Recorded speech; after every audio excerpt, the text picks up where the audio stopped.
Wadhi nyime nyako Ramogi riwruok makero ne ratiro mag oganda e pacho ka kwayo duol matayo yiero IEBC mondo neni yiero madhi timore odiechieng' makiny obedo e yo makare kendo maratiro kendo bende mawuyanga. Magi yango e kinde twak kod jofwamb weche mane seche machuok kende to oganda jo Kenya dhi e yiero maduong'. Ka ripota marwa Judith Omondi miyowa ler mar wachno. Mana seche machuok to oganda jo Kenya dhi e yiero maduong', riwruoge makedo ne ratiro mag oganda e pacho ka ne otwak kod jofwambo e wi gik made giher mondo duol matayo yiero IEBC okete tim e kinde yiero no. Riwruok mar kura yangu maisha yangu onyiso yie margi kaluwore gi ikruok ma IEBC oseketo motelo ne yiero. Mak mana ni gijiwo duol no mondo timatek e keto arita makare ne ombulu mag jo Kenya. Sisi kama wanashirika mbalimbali sisi wa serikali tumetambua uwezo wa IEBC kusababisha election hii ama uchaguzi huu kuwa ni wa amani.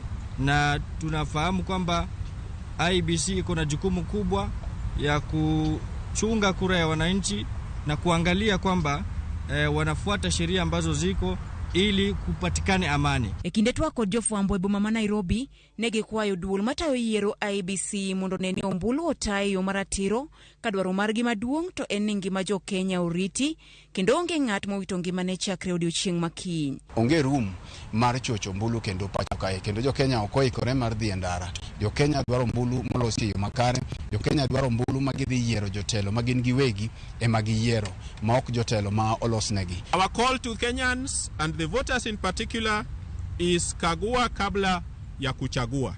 Scrutinize before you elect. Kumachielo bende riwruok mar ILOG ne ochwalo kwayo ne jochung' jopiny kod duol matayo yiero IEBC.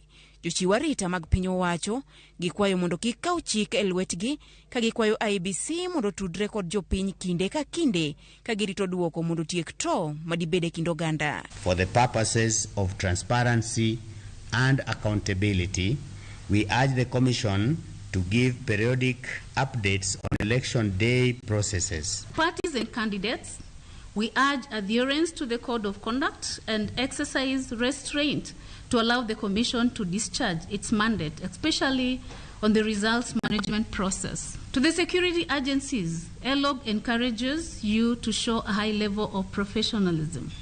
Manaseche to oganda jo Kenya dhi e yiero maduong' odiechieng' makiny. Thoro wach en ni mondo ji duto wuog mar goyo ombulu kama duong' moloyo to en ni gineni ginyayo kwe e kinde yiero to kata tok yiero mahigani.